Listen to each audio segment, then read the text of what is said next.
I am Shakel Bob. I am a former Miss Pitani, a former Miss Rural SCG and Miss LCD contestant and runner-up. I'm a lawyer by profession, but a pageant lover at heart. Do not let the negatives prey on your mind, because a stitch in time saves 9. So, it's COVID vaccination time. Get vaccinated today to reduce the impact of COVID-19 in St. Vincent and the Grenadines. And I urge you, get vaccinated. It is safe and it is effective. Stop the spread, help the fight, and make the choice that is right. And let us unite and do the thing right. My name is Ruth Stevens, and I'm the owner of Hotel Alexandrina. Currently, most of the hotels are empty. The cruise ship berth is vacant.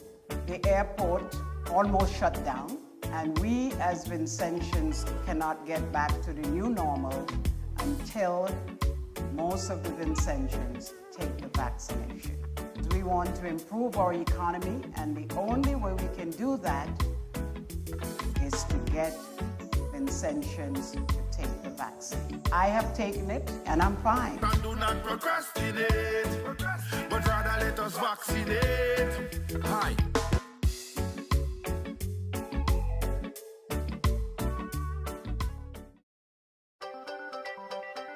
This evening on the VC3 News Update, the Embassy of St. Vincent and the Grenadines in Taiwan signs a Memorandum of Understanding for 40 scholarships over a 5-year period.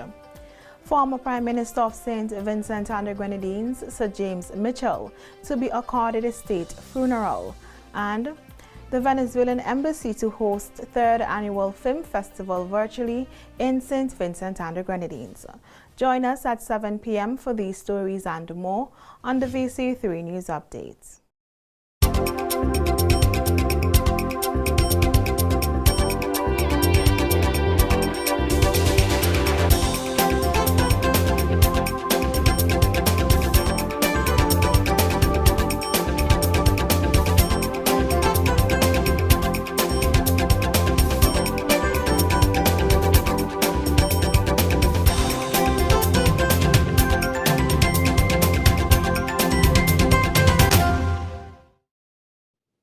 Good evening and welcome to this week's edition of Roundtable Talk.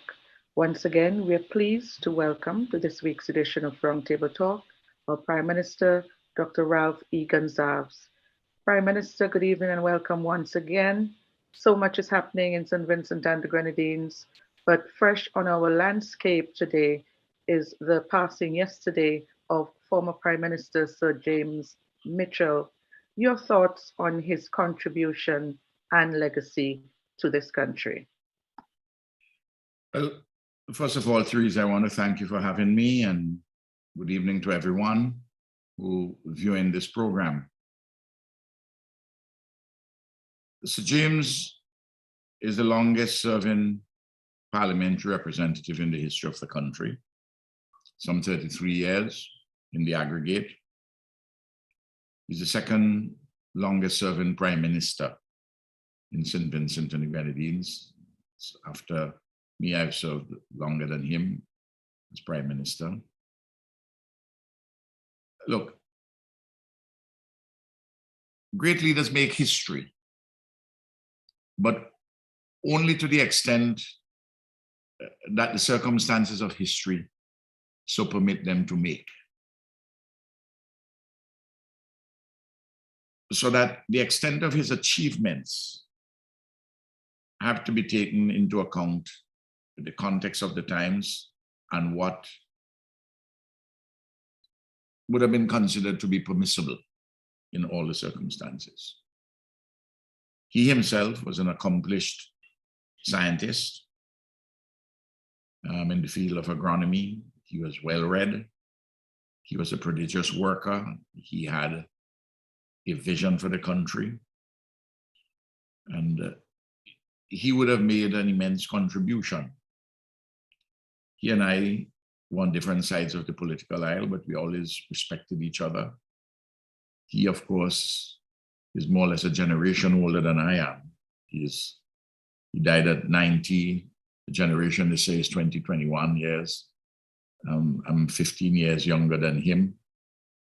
So we grew up in different circumstances, and we came to maturity in a different environment in St. Vincent and regionally and globally.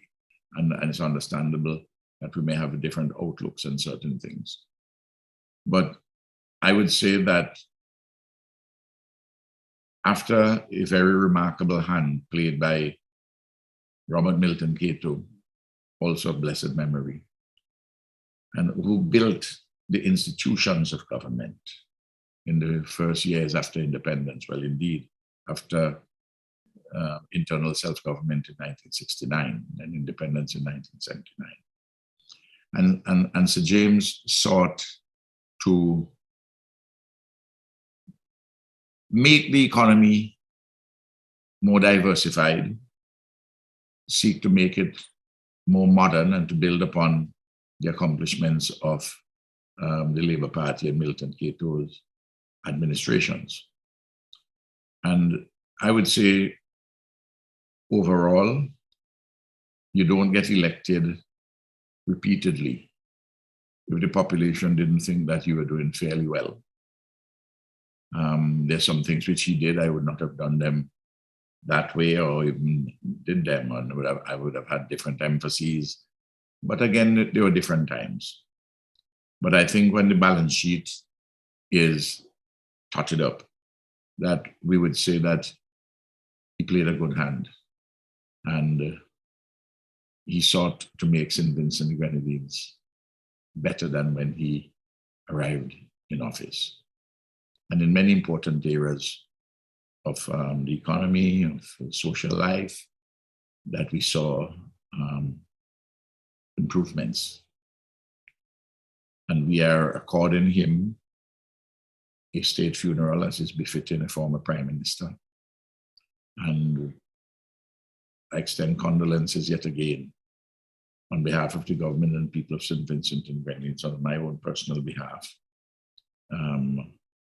Our real sadness at his passing. He and I have interacted with each other, even in the days when we were on either side, and when he was in the land of the living. And after he left office, we built a pretty good relationship. We shared a lot of books with each other.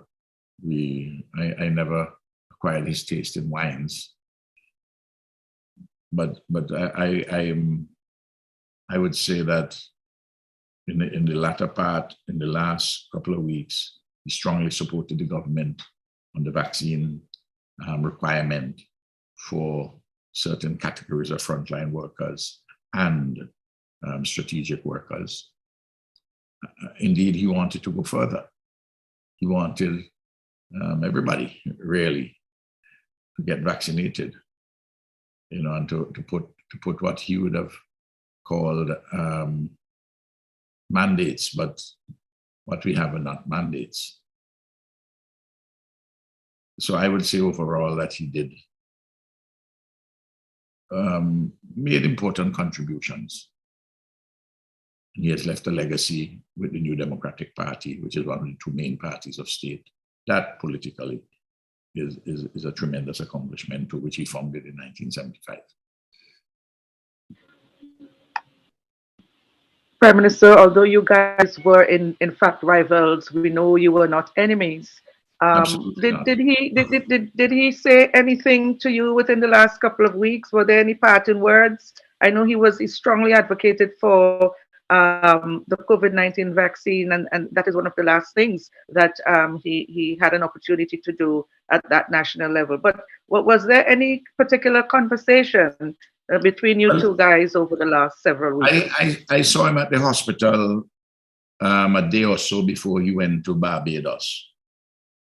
And in fact, I introduced him to the doctor, the young doctor who was going to travel with him to Barbados, because we in the government had made all the arrangements for him to go to Barbados, as the family had requested. After the family expressed deep appreciation for the service, the medical service delivered to him, but they wanted to check out some additional things. And then when I was there, Dr. Thomas Sinclair Thomas came to see him. And he was telling me when Dr. Thomas arrived, he said, you know, the book I'm writing, I wrote a chapter last night. Well, I know exactly what he was talking about because we would talk about how we write. And many persons who write, you write it first in your head. And that is, unfortunately, he never got an opportunity to finish what he was writing. Because what you do, you write it in your head, which is what I do too. And you know, it's there in the hard drive, and you take it out, you pull it out, you put it on paper. That was the last conversation we had. We talked about his own condition, and we exchanged words. You know, I told him, I say, you know, I love you very much. He said, and I love you too. And he said, and I know that both of us love the people of St. Vincent and the Grenadines. I said, yes.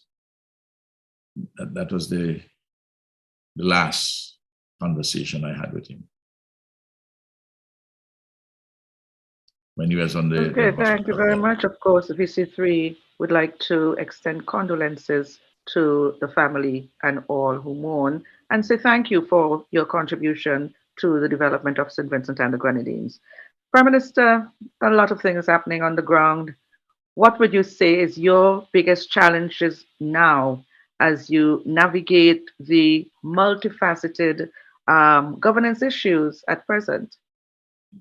Well, the two biggest immediate issues are the management of the COVID pandemic and keeping people safe, healthy, protecting lives and livelihoods.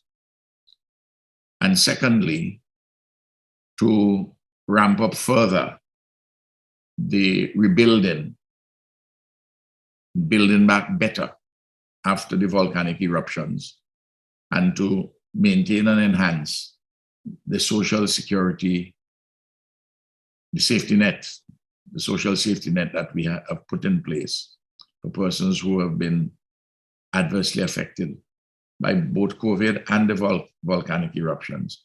And of course, at the same time, to be continuing with our plans for sustainable development.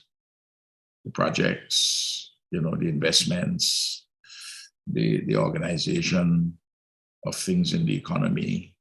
We are actually now preparing for the estimates and the budget. We just finished all the necessary and desirable consultations with the various stakeholders in the public domain. So those are the things which are preoccupying us. The dealing with the COVID pandemic, which includes the vaccine, naturally, but that's not the only thing. I mean, when you have so many persons are being hospitalized, you have to make sure that the oxygen tanks are there, that the oxygen tanks are filled, that other supporting equipment and medication and everything is there. And you have at the same time to man the entire health system with the 39 clinics and the polyclinics and the rural hospitals, the mental hospital, the Louis Burnett Home, Milton Cato Memorial, Modern Medical, the Argyle Isolation Center, you know, this. And then now that the schools have started back, all the schools have reopened. Some of that all face-to-face, some is a mixture of face-to-face and virtual, they're blended. And making sure the security of the country is strong, and that all the frontline workers and the strategic workers are vaccinated, and the others in the public service, in the state administration, who are not required to have the vaccine, that they take the test on an ongoing basis every 2 weeks as mandated by the chief medical officer in terms of the tests. That part of the whole response to COVID, and while going out and the caravans and continuing educational programs, some of which we have just seen on your TV station before we started this program. So those are the bundles of issues, creating jobs. It's a difficult time with imported inflation. You know, in the United States of America, I understand you're there temporarily in New York. You know, the extent to which prices have risen in the United States and the inflationary effect of oil and the problems which COVID has caused in disrupting supplies, and therefore the prices go up because there's a demand higher than the supply. And the supply is not on a timely basis, and so on and so forth. And all of those things against a backdrop of a country with slender resources, small size, and with historical legacies of underdevelopment brought about by native genocide, enslavement of African bodies, colonialism, the unequal nature of global trade and climate change. The whole,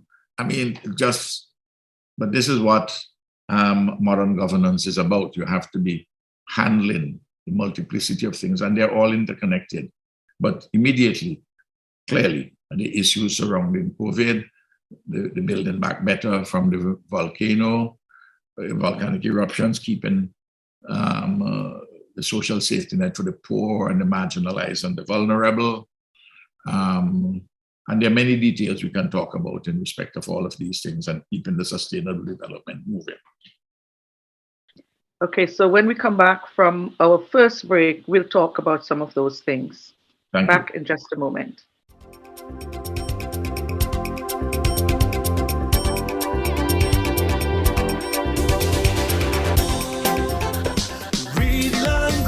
The children are the future, help them read, learn, grow. Only reading is the key, so help them read, learn, grow. Let's show them how much fun it is to read, learn, grow. So parents, you play a part. First and foremost, reading from so young is advantageous. Link with the teachers, working hand in hand is a must.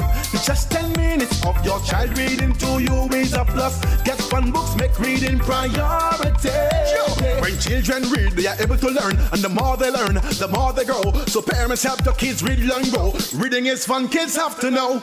Read, learn, grow. The children are the future, help them read, learn, grow. So parents, you play a part. This message is brought to you by the OECS USAID Early Learners Program, funded by United States Agency for International Development. For more information, log on to www.oecs.org/ELP.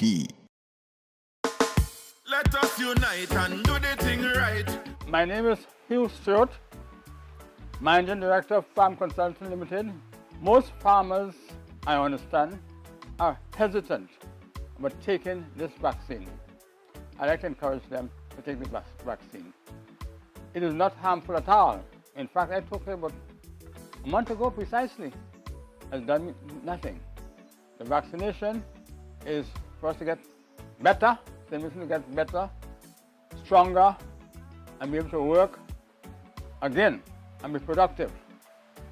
I understand the hotels are not able to buy the commodities. If all of us take the vaccine, or most of us take the vaccine, the hotel may get some visitors and be able to buy our produce again. The carrots, the tomatoes, the string beans, the dasheen, the okra, the cabbage, etc., etc. Let us take the vaccine, farmers all, and let us get on to be productive again. Vaccinate if you want to eliminate the spread of the virus in our place, and do not procrastinate, but rather let us vaccinate.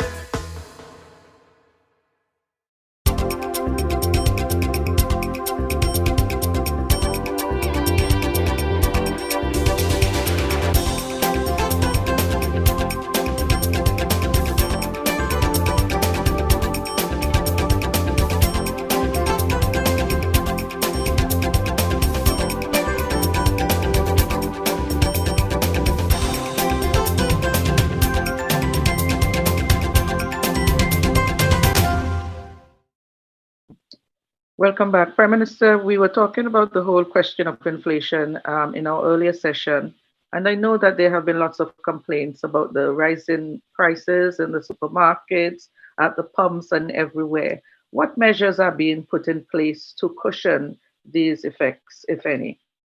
Well, Teresa, there is, in relation to fuel,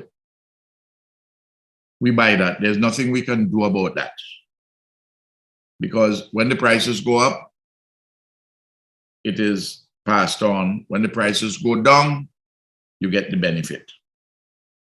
Now, what we do in relation to, for instance, it doesn't make any sense subsidizing cooking gas. Because if we subsidize cooking gas, you would be subsidizing middle class and richer people and so on and so forth. What you do is that you make sure that the poor and the vulnerable get assistance, either through public assistance or one or the other forms of assistance which we have, and that they themselves can use that assistance to help them to put on the extra $1 or $2 or whatever the cooking gas would have gone up.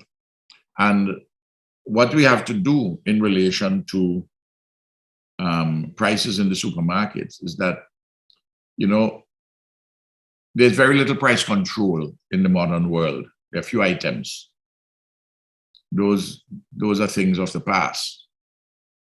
But what you do is that you make sure that there's information which is available.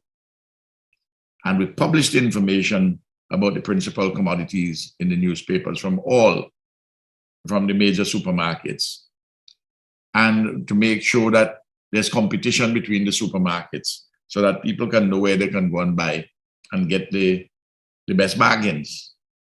That is all part and parcel of intelligent consumer activism.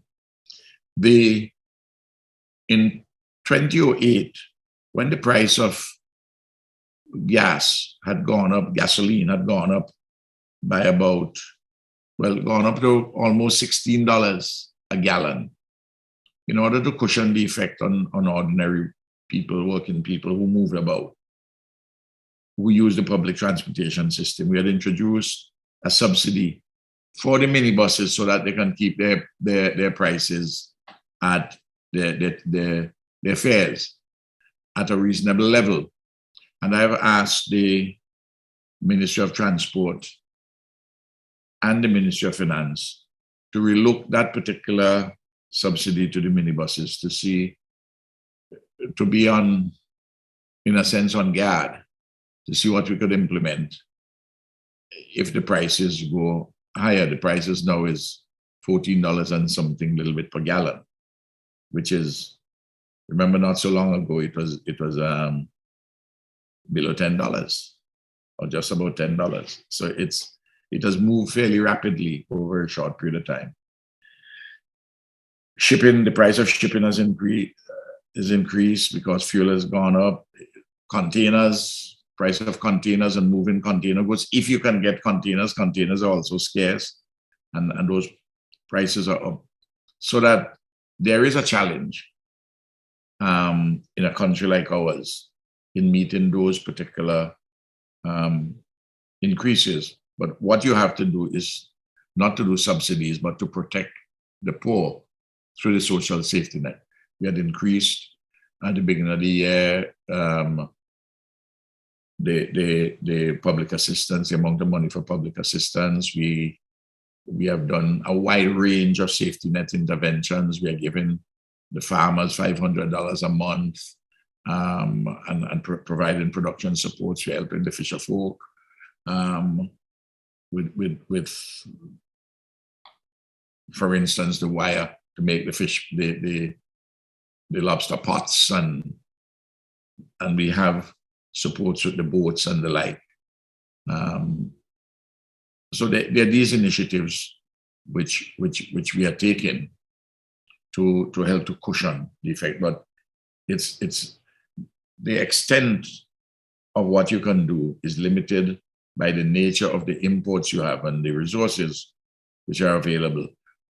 One of the things which consumers have to do is to see to what extent they can substitute imported products in terms of consumption, what they're eating, with local foods, which in some cases may be cheaper. Some local foods are not cheaper than the imported foods, as you know.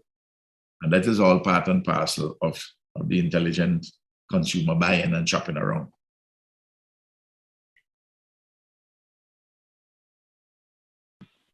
You spoke about building back better after the volcano. What are some of the things that you are doing to ensure that that happens? Fine. Well, we have gone past a phase, what you may call the humanitarian phase, rollout of a lot of social safety net programs.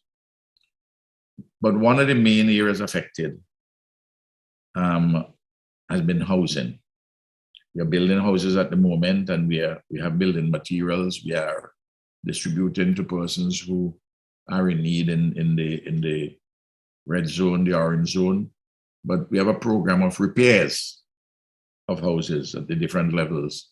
Levels 1 and 2, which is the lower level of repairs, and levels 3 and 4. We have a program which we are working together with the Musty company. I'm hoping we can have that finalized. We have bought more building materials. And then in terms of immediately helping people with jobs, you take Sandals, the 500 persons they have taken on to send to the various countries to train. Many of them will come back when Sandals opens in St. Vincent. The 3 batches have gone already. You look at an area like the Clare Harbor, the IT work which they do, the call center. They moved from 200 and something workers to over 600 in the last few months, and they'll be increasing over the next year, perhaps reach up to 1,000 by December next year. Sandals has started the business of recruiting persons to get involved in the construction. There's a lot of construction which is going on right at the moment. The Royal Mill is building. Lots of guest houses are coming on. We have sea defense projects going on. A lot of road work going on. There is. So, in fact, in some cases, there's a shortage of tradesmen, particular kinds of tradesmen, and the prices for the tradesmen are going up too, because of the wages, because of the extent of the construction which is going on. So all of those things are taking place to help to ease the burden, and as the economic activity picks up, you're going to have things getting a little easier.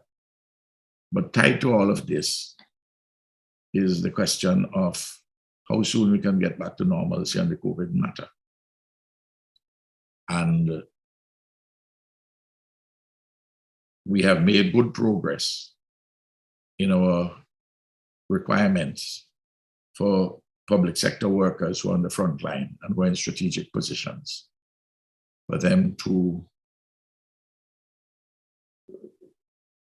take the vaccine, the requirement for the vaccine, and we have out at the airport, we see the planes are coming back. We have over 90% of the people vaccinated at the airport, similar number at the port. The police is 90-something%, down with the nurses hovering in around that area. The prisons,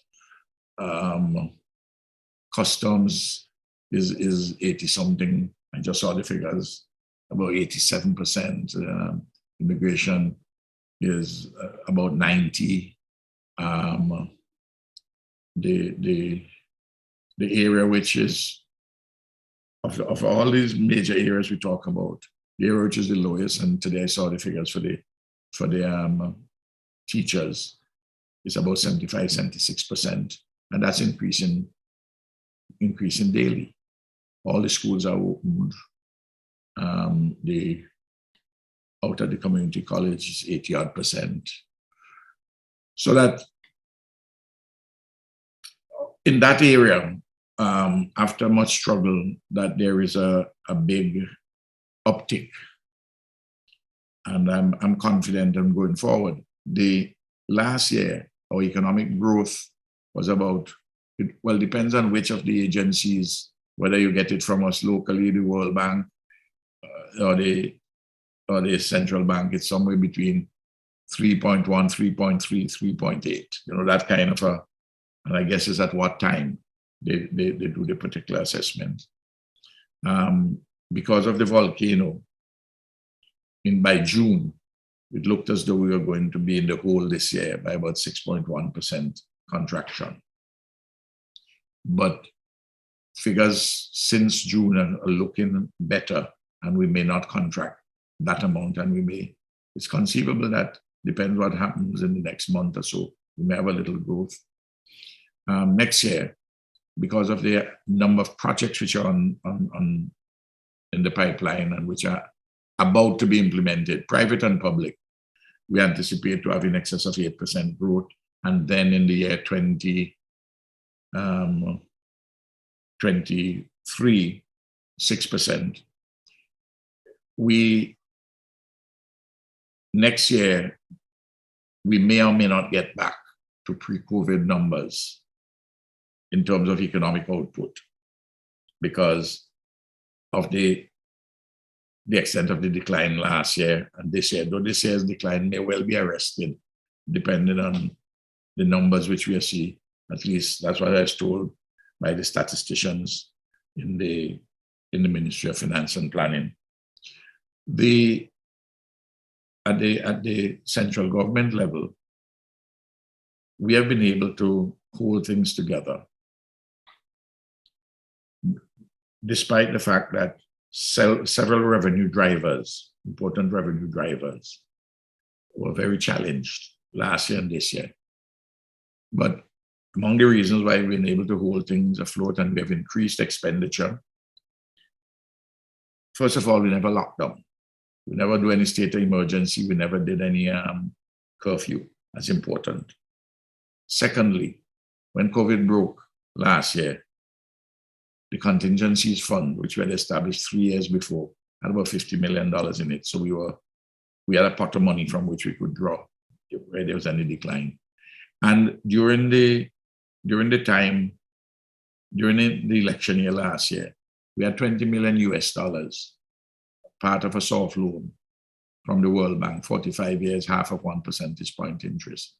We didn't spend that money. We put it up as part of a catastrophic deferred drawdown option for any natural disaster so that we can spend from that. So we had those monies. We didn't pluck the chicken, as some people tend to do during an election year, some governments, and pluck it out of feathers. We didn't do that irresponsible thing. And we won the election nevertheless because the electorate is sensible. They don't make a judgment on you on any transient matter. They judge you over the whole. And then, of course, we had this year a big windfall, close to $70 million, may well be more than that, from land transactions in Mustique, where rich people sell rich people, and we collect the money for the alien landholding licenses, fees, and also the transfer tax. For every time they sell a property in Mustique, you get 17%. So it's 10% for the stamp duty for the transfer, and 7% for the alien landholding license at the top. And we have been able to hold things like this. But in going forward, Teresa, we will manage 8% growth next year if the projects, both private and public, that they are implemented optimally, that we're able to control the COVID pandemic, that we don't have any further natural disasters of any great significance, and that globally we don't have any downturn in the economy. Now,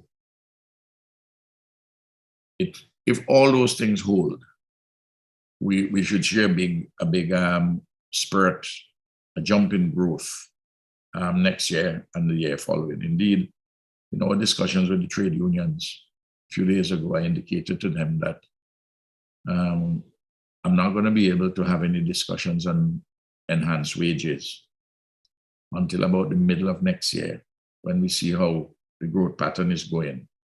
And if it goes as is predicted by everybody, the World Bank, the IMF, the Central Bank, and our Eastern Caribbean Central Bank, and our own economists in the Ministry of Finance, the statisticians, I want to discuss with the unions some salary enhancements for 2023, 24, 25, a 3-year package.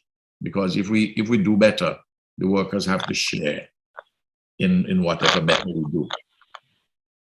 Okay, So Prime Minister, we'll talk some more about that when we come back. Everything, yes. Okay, we'll talk some about that when we come back from this second break.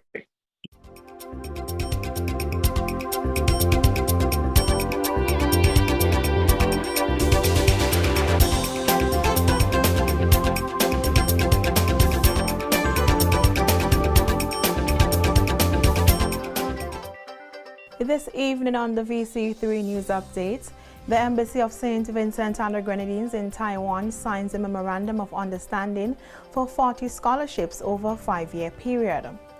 Former Prime Minister of St. Vincent and the Grenadines, Sir James Mitchell, to be accorded a state funeral, and the Venezuelan Embassy to host 3rd Annual Film Festival virtually in St. Vincent and the Grenadines. Join us at 7 p.m. for these stories and more on the VC3 News Updates. I am Hans John, the 2019 Vinci Ragasoka Muna. I took the COVID-19 vaccine, and so should you.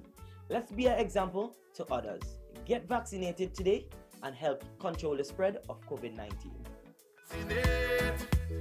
Vaccinate if you want to eliminate the spread of the virus in our place, and do not procrastinate, but rather let us vaccinate.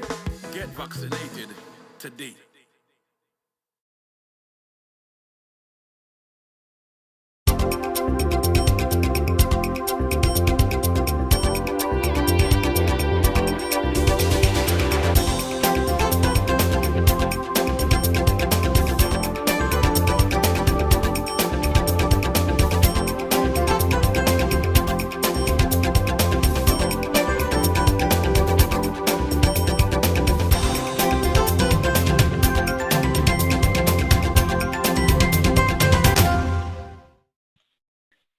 Welcome back, Prime Minister.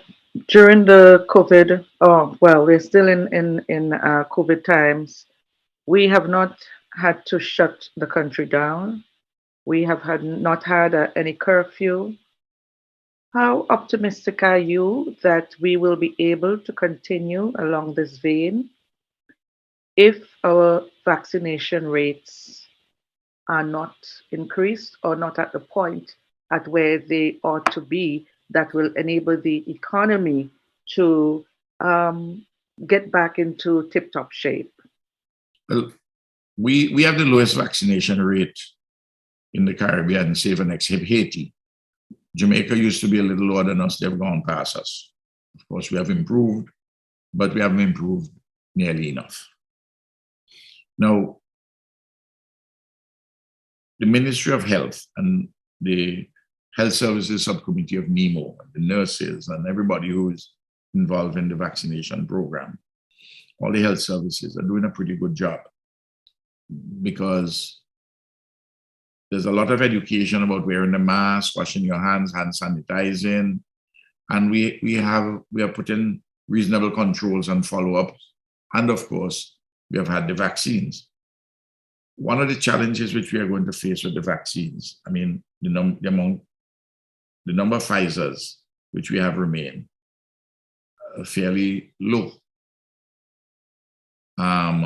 We have to, because it's 35,000 that we had gotten, and the numbers now remain in, I haven't got the last figures, but they'll be below 5,000 vaccines remaining. We have Sputnik, towards the end of this year, the first dose of Sputnik.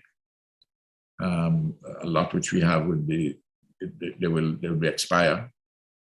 We're getting some AstraZeneca from Argentina, and we are working on the second tranche of the some 35,000 doses of the Pfizer through the United States of America. Whether it's going to come directly from the US or whether it's going to come through COVAX system, I'm not at this point 100% sure, because variations have been suggested. But other countries offering, Mexico has offered some, we don't know when, and so too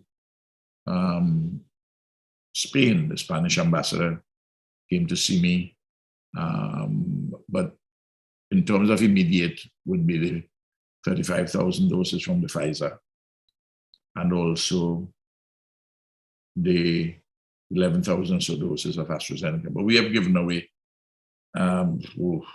maybe about 40,000 vaccines when they were going to expire on us. We had to give our friends in the region. And now we're seeing an uptick. And the question of whether we're going to have them coming on stream for all what we need to administer. Surely there'll be enough vaccines for us to administer to the frontline workers and those or the strategic workers. Now, we are preparing for the worst and hoping for the best. It's difficult for me to see the circumstances, Teresa, under which St. Vincent and the Grenadines would declare a state of emergency or would lock down. Because even when we had the big spike, or even last year, when everybody else around us were locking down, everybody else was locking down. And people say, well, why doesn't Ralph lock down? It's funny how this thing goes, and they wanted draconian Chinese methods, lock the thing down, so on. And we say, but how will that work? You have to do this thing in a targeted, nuanced way. And we rode out that period in December last year when a lot of people came from overseas, and many of them brought COVID with them and went and had their Christmas lunch and they put in and went about, and the genie got out of the bottle a little there. And there was a spike in January and February. Even then, people are asking for lockdown, a state of emergency. We just simply did more targeted restrictions, which is the way we have been handling this thing. And the chief medical officer had advised us that one of the ways to get back to normalcy, get the economy going in some way, is to have targeted interventions with frontline workers and workers who are strategic. Thus, the regulations which we brought in place under the Public Health Act. We have had some resistance about it, but overwhelmingly, persons have responded and they're taking positively and they're taking the vaccine. If the rest of the region and the rest of the world, we are not an island unto ourselves, if there is some other variant which is more dangerous and more easily transmissible than the Gamma and the Delta, because the Gamma and the Delta are there among the reasons why we had to introduce the requirements for the frontline workers in the state administration and other strategic workers. Because if you look at the deaths for the 17 months between March 2000 and the first week in August, there were 12 deaths. And all of those persons who died had pre-existing conditions, comorbidities. But from early August to now, just over 3.5 months, you have had an additional 62 deaths. Well, that's a big number. And the reason for that is because of the Gamma and the Delta.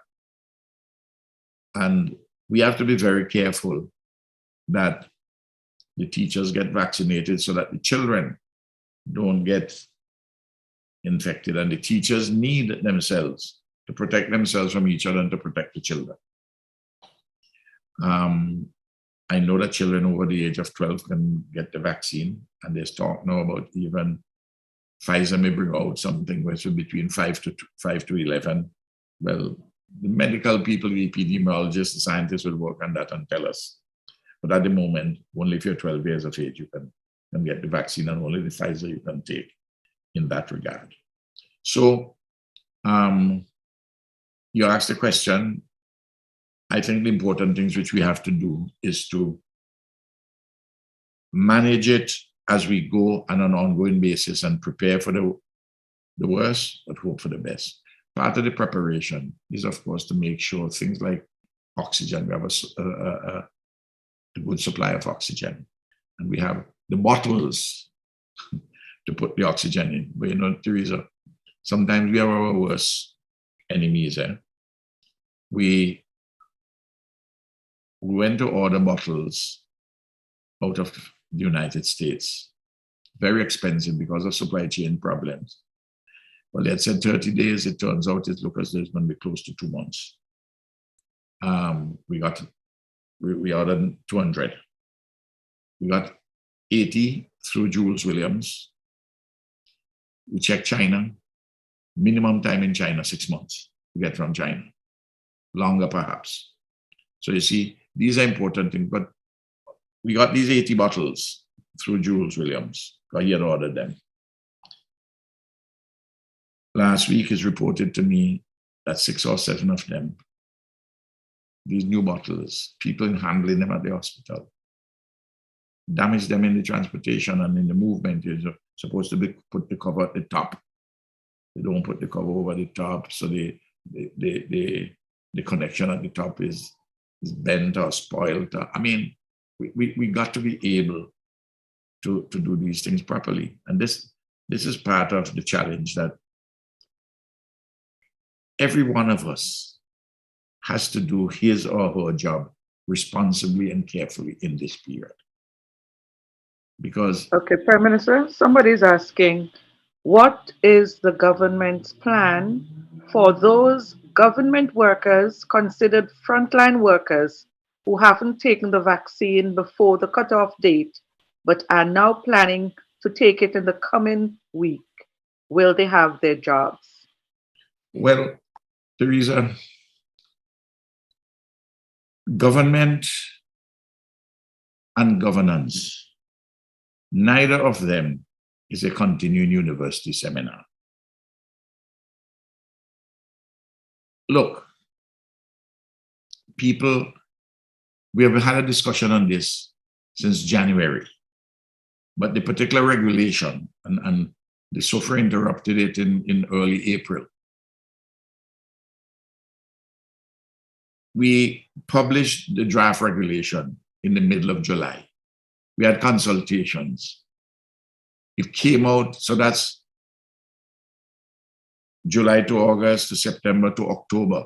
It came out formally on October the 16th.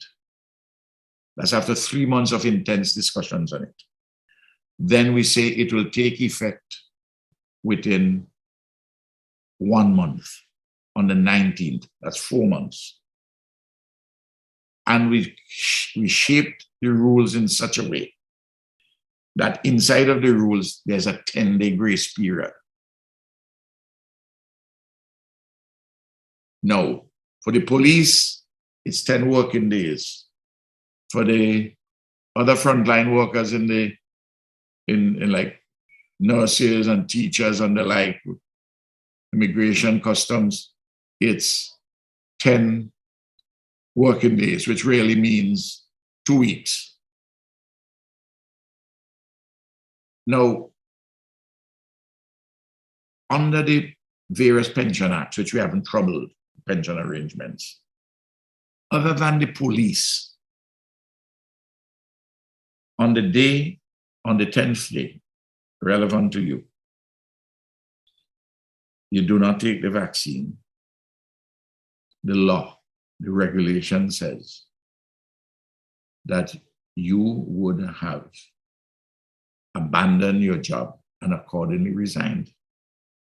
If you resign as a teacher or a public servant as a result of, if you're required to take the vaccine and you don't take it, you yourself have resigned from your job in effect by abandoning your job. And if you do that normally, you wouldn't get any of your benefits. In the case of the police have a different arrangement. After 10 years, you can get a handshake, a golden handshake. Not a great deal of money, but you get some payout. 20 years, you get a golden handshake too, and a pension, but you wouldn't get the full 33 and a third year's pension if you just do 20 years. So the police are in a different arrangement. Now, there are two exemptions under the rules. A medical exemption, that is if you have a medical condition which is not consistent with you taking the vaccine or a particular vaccine. So that's and that one, there's a process of through 12 doctors, and any appeal process can go through the chief medical officer, who's advised by 3 other senior doctors. That's medical. In the case of religious exemption, you have to have to get that religious exemption, you have to qualify for it. And then your employer, the government, has to be able to find another job for you. Now, getting the exemption on religious grounds has certain limitations. Like, for instance, if you're an Anglican, Catholic, Methodist, Seventh-day Adventist, Pentecostal, where your church is, say, it's not part of our doctrine that we are against vaccines. So you have a problem getting an exemption there. But if you were to get it, the issue is what accommodation can be made. If you're a school teacher, but I'm not the one responsible, but I'm talking about it and discussing it in a broad conceptual way. If you are a teacher and you're a graduate teacher, the equivalent of a position of a graduate teacher in the public service, where you test and you don't take any exemption, you're not required for vaccination, except your airports. I mean, you're at the customs or immigration, or you're head of a department or a permanent secretary. Everybody else in the public service will be required to take the testing. And of course, the teachers have to take the vaccine, and the nurses and so on, people in the health services. But if you're a school teacher and you let's say you get a religious exemption, and you now want to go somewhere, you're a graduate teacher, where can you be put in the public service? First of all, a vacancy has to exist. But the salary of a graduate teacher is the equivalent salary in the public service would be an assistant secretary. But you're a graduate teacher, an assistant secretary, the level of work, you don't know the civil service rules, you don't know. You don't have the particular skills or anything like that. There'll be a problem. If you're a teacher, let's say a teacher 3, the equivalent of that is a senior executive officer in the public service. That's really in the engine room in the public service, a lot of nitty-gritty details. You don't know the public service rules, procedures, and the like. It's a problem. I'm not saying it's impossible, but it's a problem for the accommodation. If you are, I don't know how many persons, for instance, who are teachers could be put in a back room in the Ministry of Education to do any research work. How many can be accommodated there? How many police officers well, you may find few police officers, it might be even more, might be easier there because you can put somebody, assign them to be at a security somewhere. That's if you get the exemption.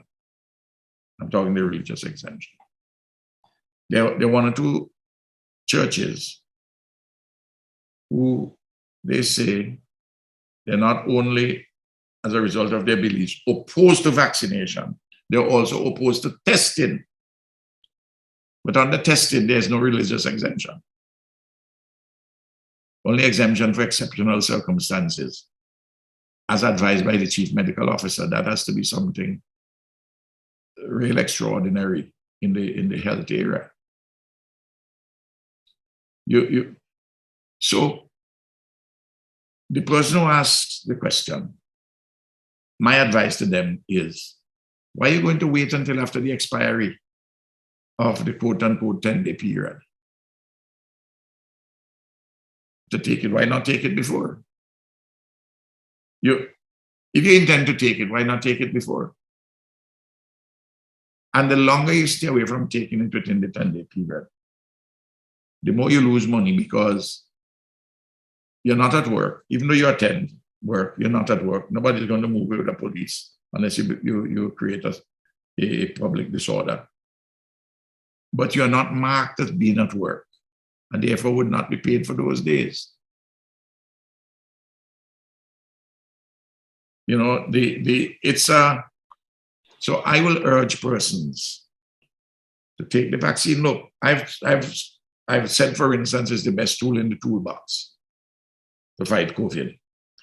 193 countries, all which belong to the United Nations, say the same thing. All the mainstream medical experts, the World Health Organization, the Pan American Health Organizations, all the agencies across the world which deal with approval of vaccines say the same thing. Why must you go and believe in some conspiracy theorists? And if you think you have an acute medical condition, which may be problematic for you to take the vaccine, well, you go and get a medical exemption. Look, I have taken the vaccine. I've taken the Sputnik, and I've taken boosters from the Pfizer. Eloise, who had a medical condition, as you know, she had to do an operation in relation to a cyst on her spine, at the top of her spine. That didn't stop her from taking the Sputnik and take the booster. In fact, it's better with these kinds of ailments that you don't get an opportunistic attack from COVID. My mother-in-law, who lives with me, was 93. My children take the vaccine. Now, does anybody seriously think that I would want to imperil myself by taking the vaccine or having people whom I love take the vaccine, or the Vincentian people whom I love dearly, to ask them to take the vaccine?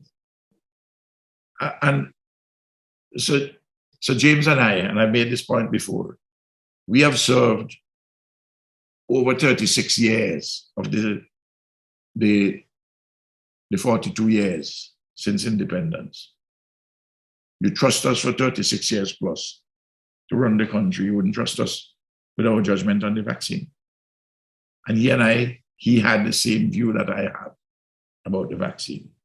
So let's not worry on anymore with this fight on the vaccine. Let's take the vaccine and let us move forward. And that's my answer to the person who asked the question. Okay, and before we leave, Prime Minister, the opposition and some of the people have in fact dubbed as draconian the requirement that frontline workers in St. Vincent and the Grenadines be vaccinated. How do you respond to that? Well, the opposition has no credibility on this question. Because last year when we had maybe 1 death, 2 deaths, 3 deaths, 4 deaths in Parliament, they were demanding repeatedly that we impose draconian Chinese methods. They said, what I'm doing, I'm irresponsible, I'm not locking down the country like Grenada. Look, they said, Mia Motley was going along with you and so to Gaston Brown, but they locked down too. Look at what Dominica did in Jamaica. They give you every single example. And I kept my calm. You remember my words, keep a patience and a calm. And that is what I'm doing now. Now they have been opportunistic politically. As far as I know, the 7 members of the opposition who are here in St. Vincent, I don't know what is the status of Mr. Cummins, who is still in Trinidad, as far as I know. Well, he has not been in Parliament for the year. He has gotten exemption. He has gotten leave from the House, from the Speaker. Now, 5 of the 7 of them, as far as I know, up to the last sitting of Parliament, they hadn't taken the vaccine. Lorraine Friday took it and Sinclair Leacock, but every one of the others, if they have taken it, they should come out and say they take it. And they're not advocating people in any strong way to take the vaccine. And even Sinclair Leacock is doing it. It looks as though they have muzzled him on it, because I haven't heard him talking a great deal about it, though he spoke, in fairness to him, that he spoke very early and strongly in taking the vaccine. So they don't have any credibility to talk about anything. They're playing politics with people's lives. I'm not involved in that. What we have done here, Teresa, requires real political courage, you know. Real political courage, and to manage it in a very sensible way. And people admire when you have courage, you know, and when they know in their hearts of hearts you're doing the right thing to save lives and livelihoods. Some other persons, no doubt, because it's a complicated issue and a lot of different emotions come in. All I said to them, look at the science, look at the facts. In St. Vincent and the Grenadines, the 74 persons who are dead from COVID, all of them are unvaccinated. Almost 100% of the persons who get very sick in St. Vincent and who are hospitalized, they're unvaccinated. You want any other data than that? This is not theoretical. This is before your very eyes. And for those who say have a religious exception to it, I wrote a document. I've circulated it. It's online. You might have seen it. A 50-page document, the atomized individual, the social individual, and the COVID vaccine. Explain our position philosophically, theologically, ideationally, practically, the law and the Constitution, so that you see where we're coming from clearly, with absolutely no water in our mouth, no doubt about how we are proceeding. And look, Teresa, I'm not going to be buffeted. I haven't put my finger up in the wind to see which way the wind is blowing, you know. I've never ever sought to govern like that. Govern by analyzing an issue and coming to a conclusion. And we discuss this among the professionals, discuss it in the cabinet, we come to a conclusion, and we put that conclusion within a legal frame. Now, Sinclair Leacock has posed the question, which the opposition hasn't answered. What would you do if you were in office? Would you do anything different to what Ralph is doing in relation to the vaccine to try and control it? And all the answer you get from the leader of the opposition is talk more about it. Give people more time. Well, we have been talking about it for a year and more than a year and a half. It's now December. Coming towards the end of November.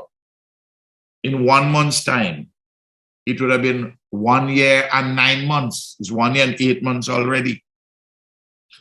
Teresa, what more talking do you want to talk about this thing? Until, what you have, 150 people dead? 200 people dead? The economy is worse off? I mean, these are, look, maybe because we didn't lock down, we didn't state of emergency, we didn't curfew. Last year, when the economy contracted by just over 3%. That's the best performance in the Caribbean, other than Guyana, where Guyana grew. And grew quite robustly because of their oil revenues. And we took care of people, and the public servants, the teachers, the police, all the public sector workers, from the Governor General come right down through Ralph, right down to the lowest paid person in the public service. We have been protected, we get our salaries on time. Teachers, they work, they get their salaries. Public servants on 3-day week, they get their salaries. $31 million a month to pay for the salaries of the public sector workers in the central government, and to pay their contributions to the NIS, and to pay pensions for retired public servants. That's not easy to get, the reason, every single month. And because they've done that, they feel cocooned. We have been, in a sense, in that group, a veritable aristocracy of labor. We have been protected with our jobs and our wages and salaries from COVID by the government. No, some other countries were not that fortunate. The public servants are not that fortunate. Many of them lost their jobs. They get paid late, a month late, 2 months late, and the like. That hasn't happened here in St. Vincent and the Grenadines. And do you think it can happen at all? Well, Teresa, in January this year, when our revenues fell by about $15 million in 1 month, I had raised the specter that we may not be able to meet our commitments if it continues, our monthly commitments, if it continues like this for another 2-3 months. Fortunately, we're able to stem that. And we are not out of the woods yet. We're not out of the woods yet, but the things are looking better now than in January.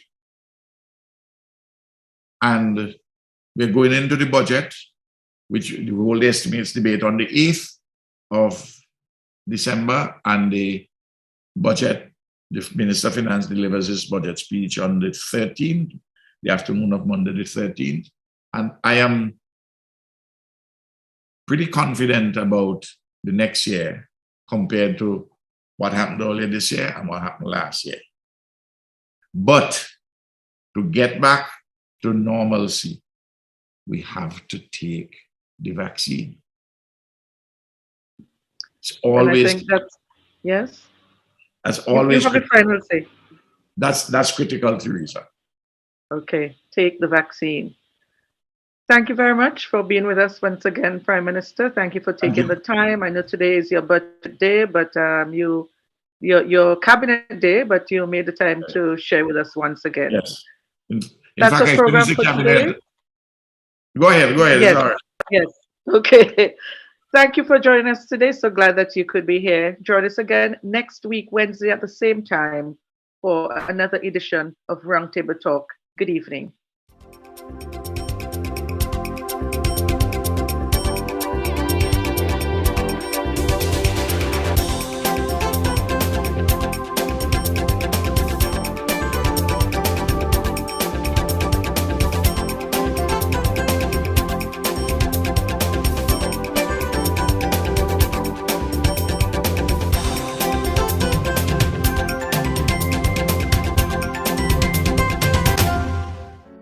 My name is Ruth Stevens, and I'm the owner of Hotel Alexandrina.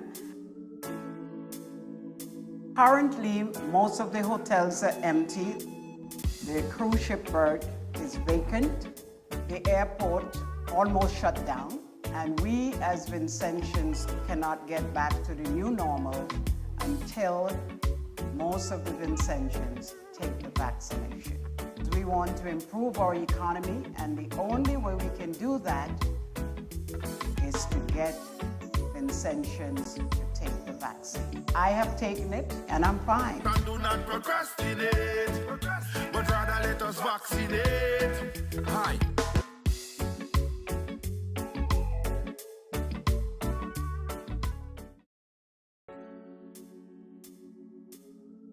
Hi, I'm Kim Halvish, one of the managing directors of Paradise Beach Hotel and Fantasy Tours. I'm also the president of the St. Vincent and Grenadines Hotel and Tourism Association. Today I'm just going to tell you a little bit about my vaccine experience. I had it 3 weeks ago and I was one of the fortunate ones. There was a little soreness at the vaccination site for one day and I felt a little weak during the night of the same day I took the vaccine, and the next morning I was fine. So I'm encouraging everyone to get on board and get vaccinated because that's the only way our hospitality industry will open. And we have been suffering for over a year. It's been really hard for us. So I was ready to be first in line to get the vaccine and to get the ball moving. It's inevitable where in order to get back to business as usual, we'll all need to be vaccinated. In our place and do not procrastinate, but rather let us vaccinate. Get vaccinated today.